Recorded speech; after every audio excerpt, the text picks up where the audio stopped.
I had the Nissan Z for an entire week, and these are the things that you need to know. First off, the design is timeless. It's pretty hard to hate these body lines.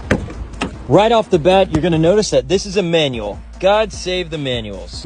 The Z comes with a G-force meter, some shift lights to tell you when to shift, like right there, a boost gauge, and will even tell you what gear you're in. But it's not just the manual. It's got automatic rev matching with sport mode. Out of all the manuals I've ever driven in my entire life, this has got to be the easiest. The clutch is insanely light. This thing's a dream to drive in traffic, which is something you'll never hear with a manual. Now, the interior is a bit modest for the cost of this car. We do have some Alcantara, we do have some leather, but there's not a whole lot going on in the inside. For example, either I'm too dumb to figure it out or it doesn't exist. You can't raise or lower the seats if you're like me and you're really tall and you want to squish down to the bottom.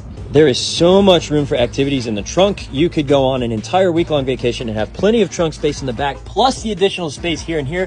The only downside, if you're like me and you store something like, let's just say an Apple here, it will go rocketing forward if you hit the brakes. And this thing gets great MPGs, so that means for the entire week that I've been driving this thing around at $6 a gallon in California, I only had to fill up once. Twin turbo factory V6 actually pulls the car pretty hard. I think with a tune, a couple tasteful mods like some suspension, maybe a little bit stickier tires, and you have quite the fun track car.